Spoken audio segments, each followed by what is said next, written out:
নমস্কাৰ অসমীয়া YouTube channel ঘৰ জয়ুটিলৈ আপোনাক স্বাগতম জনাইছো। আজিৰ ভিডিঅ'টোৰ জৰিয়তে মই আপোনালোকক শিকাব বিচাৰিছো ঘৰতে কিদৰে ডিজাইনাৰ শাৰী তৈয়াৰ কৰিব পাৰিব। আহক সময় নষ্ট নকৰি ভিডিঅ'টোলৈ আগবাঢ়ো। ভিডিঅ'টো আৰম্ভ কৰাৰ আগতে এটা সৰু অনুৰোধ কৰিছো, যদি ভিডিঅ'টো চাই ভাল পায় তেন্তে চেনেলটো সাবস্ক্ৰাইব কৰিব আৰু মই যিদৰে শাৰীখন বনাই দেখুৱাম ঠিক তেনেদৰে আপোনালোকে এখন শাৰী নিজে তৈয়াৰ কৰি পিন্ধি চাব। ধন্যবাদ। শাৰীখন তৈয়াৰ কৰিবৰ বাবে মই দোকানৰ পৰা কিনি আনিছো এখন ৰঙা প্লেন শাৰী। সম্পূৰ্ণ প্লেন নহয়, মাজত আঁচ গোল্ডেন কালাৰ চেক আছে। আপোনালোকে দোকানত শাৰীৰ কাপোৰ পাই যাব। শাৰীখনৰ উপৰিও মই শাৰীখনত ডিজাইন কৰিবৰ বাবে আৰু ব্লাউজৰ বাবে মই বেলেগ এটা কাপোৰ ব্যৱহাৰ কৰিছো। এইটো যিটো নীলা ৰঙৰ গোল্ডেন আৰু পিংক কালাৰ ফুল আছে, সেই কাপোৰটো মই কিনি আনিছো। ইয়াৰ উপৰি মই আনিছো লেছ আৰু পটি। মই দুটা পটি ব্যৱহাৰ কৰিছো, এটা নীলা এইটো দেখিছে আপোনালোকে, আৰু এটা হৈছে যিটো পিংক আৰু গোল্ড যিডাল লেছ দেখিছে সেইডাল। নীলা কাপোৰটো ব্যৱহাৰ কৰাৰ আগতে মই প্ৰথমে ধুই লৈছো, কিয়নো নীলা কাপোৰটোৰ পিছফালে বগা বগা কিবা অলপ আছিলে। আপোনালোকে চাই পেলাই নিশ্চয় ধৰিব পাৰিছে। এমব্ৰইডাৰী কৰা কাপোৰবিলাকৰ পিছফালে সাধাৰণতে এনেকুৱা কিছুমান বগা বস্তু ব্যৱহাৰ কৰে, কিন্তু সেইবিলাক অলপ কুহুমীয়া গৰম পানীত চাৰ্ফ দি ধুই দিলে সম্পূৰ্ণকৈ গুচি যায়। মই এই এমব্ৰইডাৰী কৰা নীলা ৰঙৰ কাপোৰটো 130 চেণ্টিমিটাৰ আনিছিলো আৰু তাৰে প্ৰায় 25 চেণ্টিমিটাৰ মান মই কাটিছো চাদৰখনৰ আগটোত ব্যৱহাৰ কৰিবৰ বাবে, আৰু বাকী অংশ মই ব্লাউজ তৈয়াৰ কৰিম। আহক এতিয়া কাপোৰটো প্ৰায় 25 চেণ্টিমিটাৰ মান কাটি লওঁ। মই কওঁতে চাদৰ বুলি কৈছো নেকি? ভুল হৈছে দেই, চাদৰ নহয়, শাৰীহে।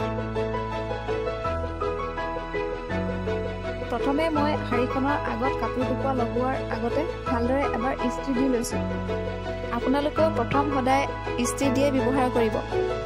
এতিয়া মই কটা কাপোৰ টুকুৰা শাৰীখনৰ ওপৰত পাৰি জোখ লৈছো, কিয়নো মোৰ শাৰীখনৰ আগটোত আৰু এটা পটি লাগিব, যাৰ বাবে মই অলপ ঠাই এৰিব লাগিব। কাটি লোৱা পটিটো লগাবৰ বাবে প্ৰথমে শাৰীখন সমান ঠাইত ভালদৰে মেলি পাৰি ল'ব। তাৰপিছত পটিটো তাৰ ওপৰত ৰখাব আৰু হাতেৰে ভালদৰে চিলাই দিব। এনেকুৱা কাপোৰৰ পটি ব্যৱহাৰ কৰিলে আপোনালোকেও প্ৰথমতে সদায় হাতেৰে চিলাই ল'ব, তাৰপিছতহে মেচিন চিলাই মাৰিব, নহ'লে কাপোৰখন খোজ খোৱাৰ সম্ভাৱনা থাকে। আৰু এটা কথা, কাপোৰখন চিলাওঁতে সদায় প্ৰথমে ওপৰ অংশটো চিলাই ল'ব, পিছতহে চাদৰৰ আগ অংশটো চিলাব। মেচিন চিলাইটো মৰাৰ পিছত আপোনালোকে হাত চিলাইটো খুলি পেলাব পাৰিব। মোৰ ইতিমধ্যে হাত চিলাই মাৰি হৈ গৈছে। এতিয়া মই মেচিন চিলাই ব্যৱহাৰ কৰিম, তাকো লেছডালৰ সৈতে। আপোনালোকে যদি নতুনকৈ চিলাইছে তেনেহ'লে লেছডাল ব্যৱহাৰ কৰোঁতে তাৰ ওপৰত আলপিন মাৰি ল'ব, তেতিয়া আপোনালোকৰ বাবে চিলাবলৈ সুবিধা হ'ব। এয়া চাওক, মই কিদৰে লেছডালৰে সৈতে নীলা কাপোৰখনৰ ওপৰত চিলাই মাৰি গৈছো। এনেদৰে মই শাৰীখনৰ আগত লেছডাল চিলাই লৈছো। এতিয়া আপোনালোকে শাৰীখন পিন্ধোতে ডিঙিৰ ফালে যিটো পাৰি পৰিব, সেই পাৰিটোৰ প্ৰথমৰ পৰা 2 মিটাৰৰ দূৰত্বত এটা চিন দিয়ক। জোখটো লওঁতে শাৰীখনৰ আগটো অকণমান মুকুতাই ল'ব আৰু চিনটো দিওঁতে ডাঠ ৰঙৰ চিয়াহী ব্যৱহাৰ কৰিব।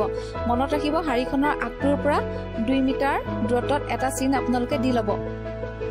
এনেদৰে জোখটো দি লোৱাৰ পিছত মই পুনৰ আকৌ শাৰীখনৰ আগটোত গুলপীয়া ৰঙৰ লেছডাল ভালদৰে চিলাই লৈছো।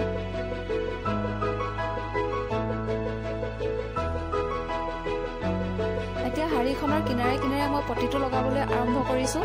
আপোনালোকে শাৰীখনৰ 2 মিটাৰ দূৰত্বত যিটো চিন দি লৈছিলে, সেই তাৰ পৰাই পটিটো লগাব লাগিব, আৰু পটিটো লগাওঁতে পটিটোৰ আগটো সামান্য মুকুতা কৰি ল'ব লাগিব। পটিটো লগাওঁতে কিন্তু মই পটিটো ওলোটাকৈ লগাইছো আৰু শাৰীখন চিধা কৰি লৈছো। মুঠতে পটিটো লগাওঁতে শাৰীখন চিধা হ'ব লাগিব আৰু পটিটো ওলোটা কৰি ল'ব লাগিব। আপোনালোকে চাওক কিদৰে লগাইছো। গোটেই পটিটো লগাই হোৱাৰ পাছত এবাৰ পটিটো আপোনালোকে চিধা কৰি দিয়ক। এইদৰে পটিটো চিধা কৰাৰ পিছত তাক পুনৰ শাৰীখনৰ কিনাৰলৈ আকৌ এবাৰ চিলাই দিয়ক। চাওক মই কিদৰে চিলাইছো। এনেদৰে আপোনালোকে গোটেই শাৰীখন চিলাই পেলাওক।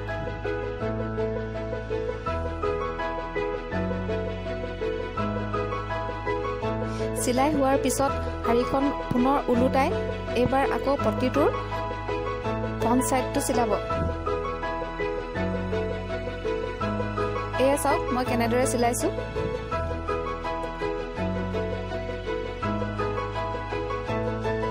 আৰু এটা কথা, আপোনালোকে এইবাৰ শাড়ীখনৰ প্ৰথম অংশটো চিলাওঁতে শাড়ীখন আপোনালোকে টানি টানি নিচিলাব, একেবাৰে আলফুলে চিলাব।